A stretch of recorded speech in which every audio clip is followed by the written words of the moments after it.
mapagpalang umaga po sa ating lahat mga kapatid. At gayon din po sa nanonood online.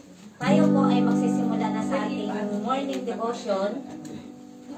At inaanyayahan ko pong bawat isa na kantahan po muna natin ang ating Panginoon na Ikaw ang tunay na Diyos.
Dapat lang po namin isigaw, Panginoon, sa buong mundo ang kadakilaan niyo, O Lord God.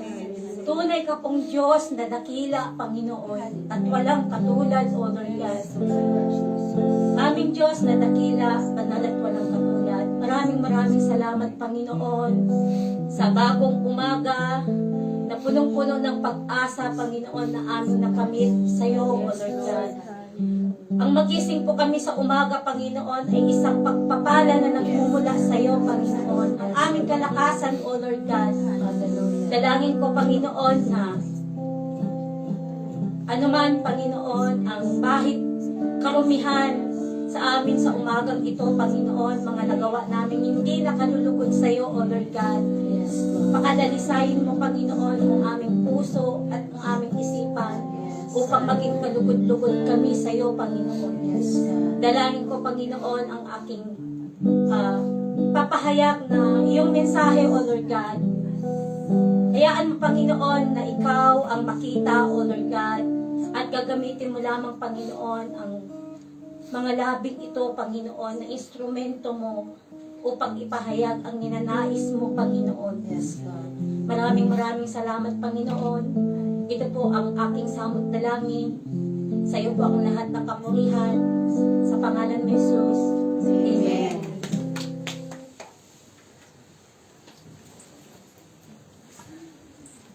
Ang aking pong devotion ngayong umaga ay devotion ko na po ito yung Sunday sa Hanghaw.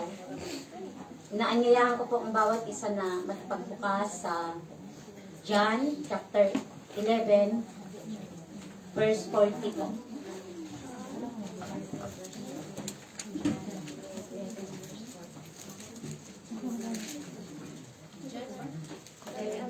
Amen. Amen.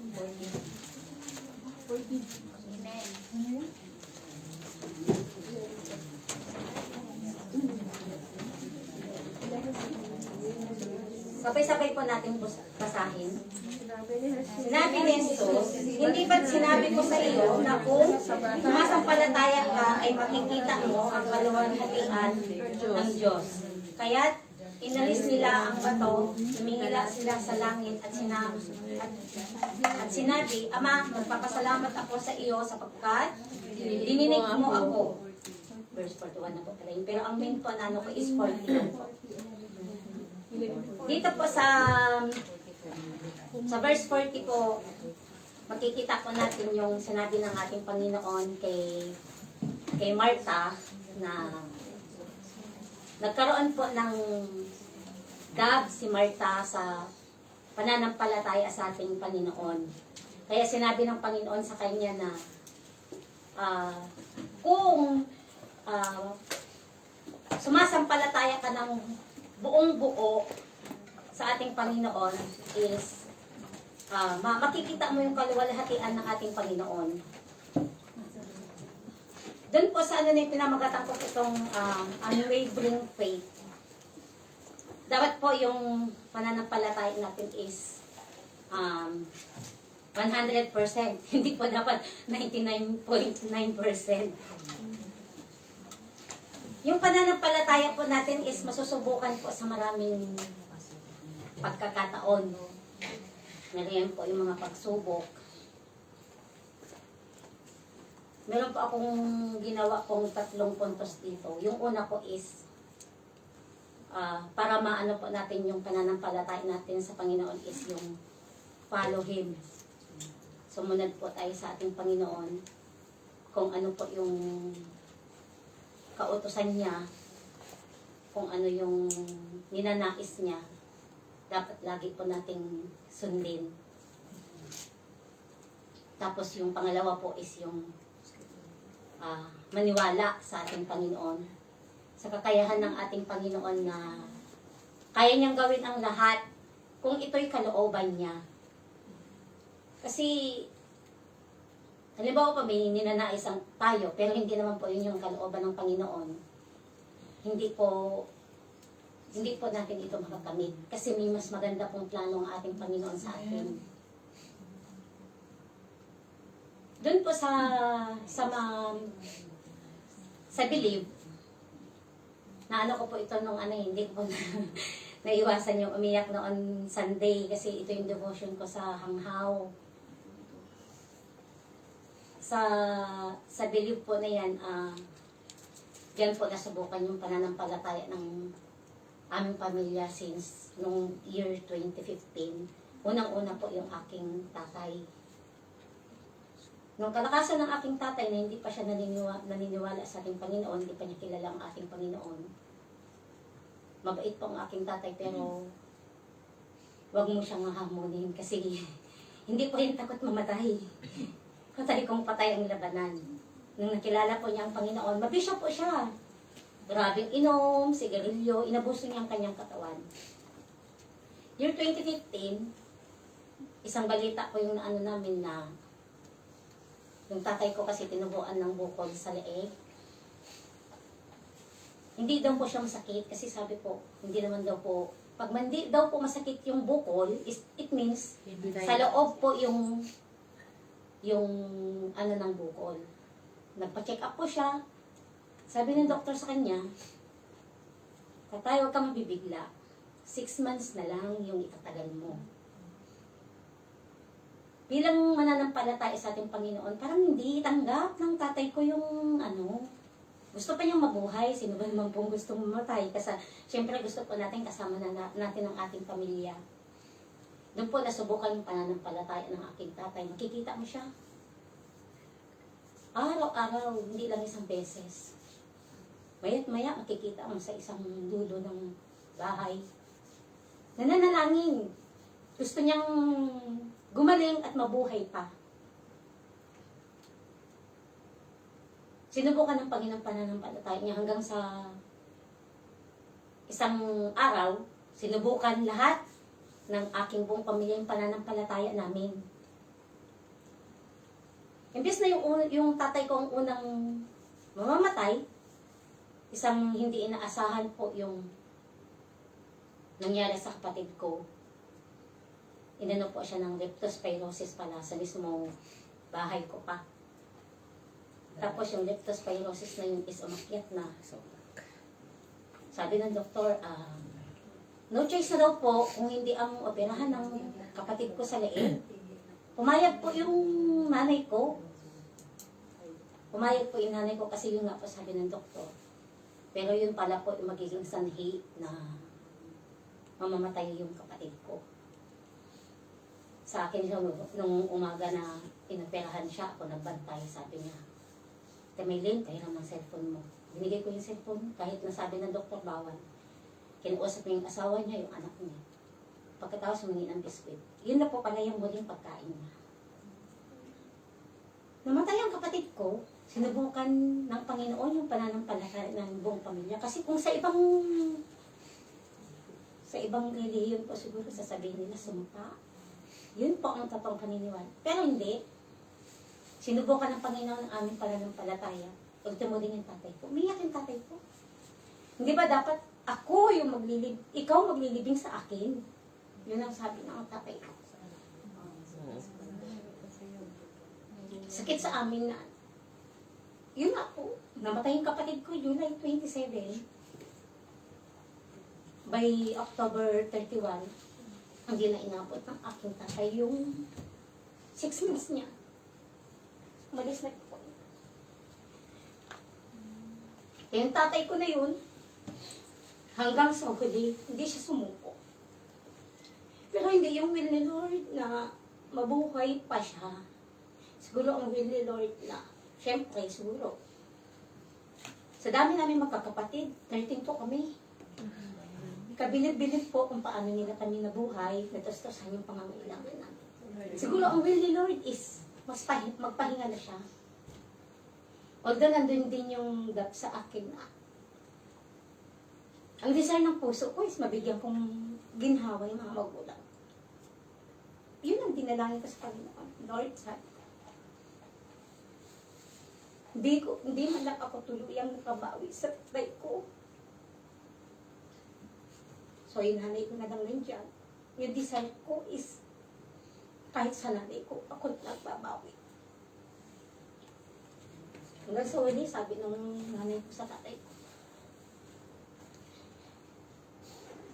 isuko mo sa Panginoon yung buhay mo.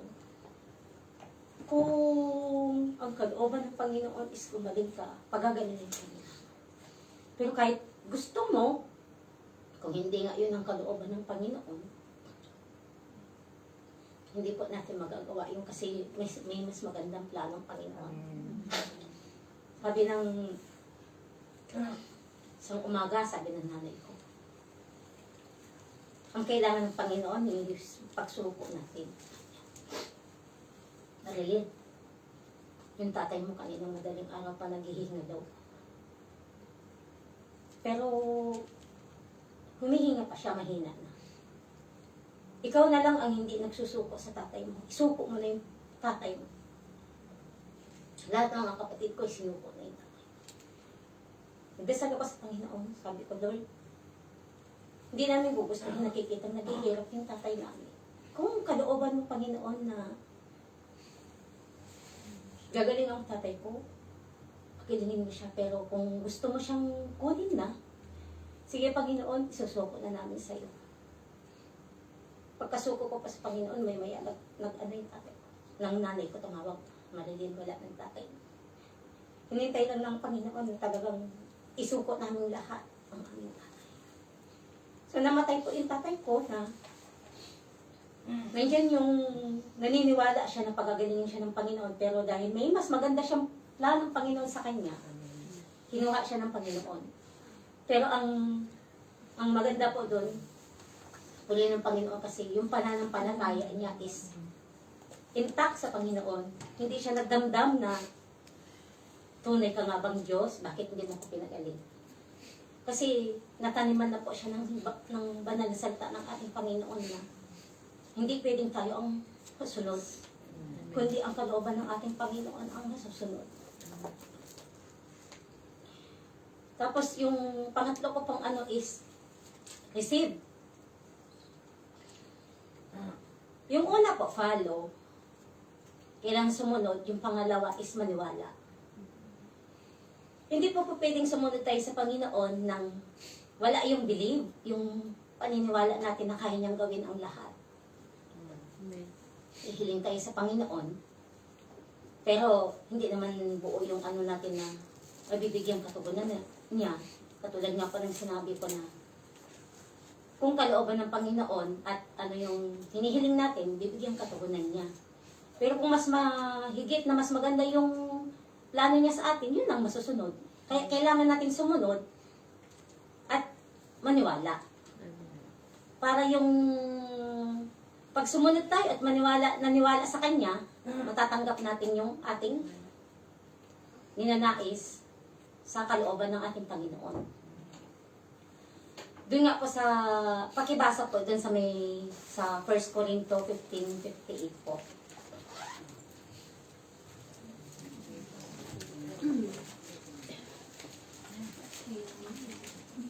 Basahin po.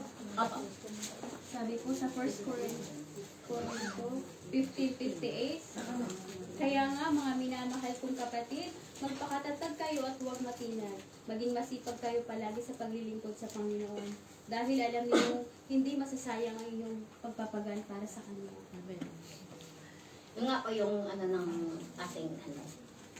Tayo po kasi masusubukan tayo sa lahat ng maraming paraan. Nandiyan na po yung pagsubok. Yung pananampalataya natin, katulad nga po rin sinabi ko, yung pananampalataya namin is nasubukan year 2015. Imagine niyo po, buo po kami. 13 kami magkakapatid, walang namatay kahit isa. Pero in 2015, dalawa magkasabay sa isang taon ang nalaga sa amin. Pero, kumbaga, sinubukan ng ating Panginoon yung pananampalataya namin kung susuko ba kami o hindi. Puli ng Panginoon kasi yung buong pamilya ko is born again na. Nakakalugod po sa Panginoon kasi proud ako kasi ako po yung unang naging born again sa amin nung 12 years old pa lang po ako. Kaya nakakatuwa ng puso na lahat ng pamilya ko is born again na. Kaya yung dumating yung pagsubok na yun is talagang hindi kami bumigay sa pananampalataya sa Kanya, hindi kami sumuko. Kasi lahat naman po talaga tayo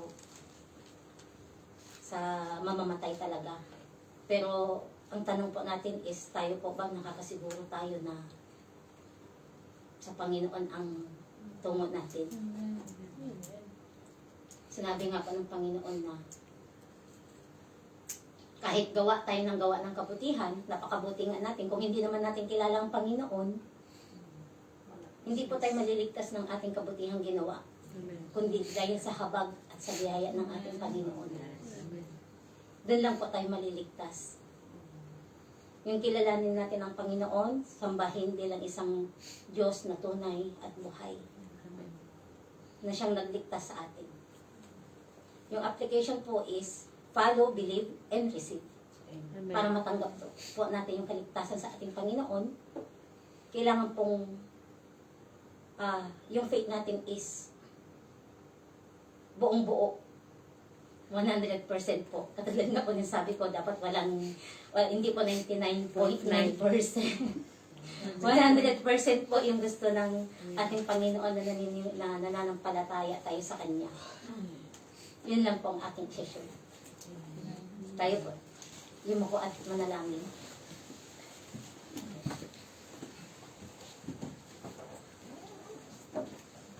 Hallelujah.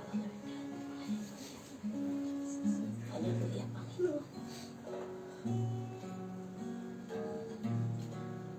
Diyos na dakila. Maraming salamat, Panginoon, sa banal mong salita, O Lord God. Naway, Panginoon, ang salita mo na ito, Panginoon, hindi lang po namin narinig, sa isang tenga at lalabas sa kabilang tenga.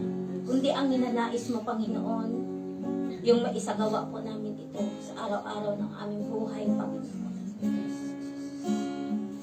Paano po namin makakamit ang kaligtasan kung hindi po kami 100% na nananampalataya sa iyo, Panginoon.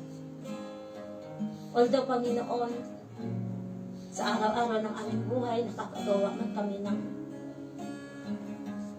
mga pagkakasala. Patawarin mo po kami, Panginoon. Dalangin ko, Panginoon, na patuloy mo pong igawad sa amin ang iyong Holy Spirit.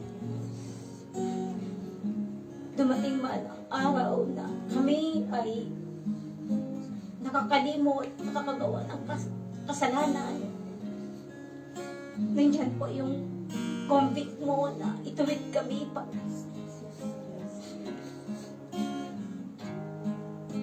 Hindi po kami kalugod-lugod sa iyo, Panginoon, kasi iyong tao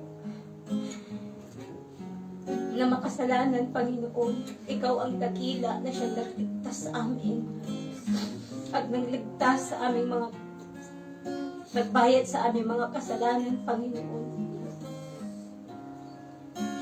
Tulungan niyo po kami, Panginoon, na sumunod, niwala, at malakaran namin, Panginoon, ang pananampalataya namin sa iyo, Panginoon. Huwag mo pong hayaan, Panginoon, na kami ay manghina sa pananampalataya sa iyo, Panginoon, kundi palakasin mo, Panginoon, ang aming pananampalataya sa iyo. Hanggang sa dumating ang araw, O Lord God, na bumalik ka at makasama ka namin, Panginoon. Hallelujah, O Lord God. Hallelujah, Jesus. Dumating mong, Panginoon, mga pagsubok sa aming buhay. Bagyo, Panginoon, ng pagsubok. Tulungan mo po kami na malagpasan po namin ang lahat ng ito, Panginoon. At ikaw, O Lord God, ang magbigay ng katugunan sa suliranin ng bawat isa sa amin, Panginoon. Hindi po lingid sa iyo, O Lord God, kung ano ang suliranin ng bawat isa sa amin. Pero nananalig kami sa iyo, Panginoon. Sa takdang araw, Panginoon, na kalooban mo, O Lord God, makakamit namin, Panginoon, ang katugunan sa lahat ng mga bagay na ito, Panginoon. Tulungan mo po kami, Panginoon, na huwag manghina sa pananampalataya sa iyo. Yes, Lord. Bagkus, Panginoon, masigit na pag-apuyin mo yung pananampalataya namin sa iyo, Panginoon. Para dumating man mga pagsubok na yun, Panginoon, hindi po namin mapapansin. Kasi nandiyan po yung pananampalataya namin sa iyo 100%. Yes, Lord. Hallelujah, O Lord God. Tunay na po, Diyos, Panginoon. Alam po namin na darating, malapit na ang iyong pagbabalik, Panginoon. Kaya dalangin po namin, Panginoon, na tuloy mo po kaming sasamahan. Ingatan, Panginoon, at gabayan, Panginoon, na hindi po kami manghihina sa pananampalataya sa iyo.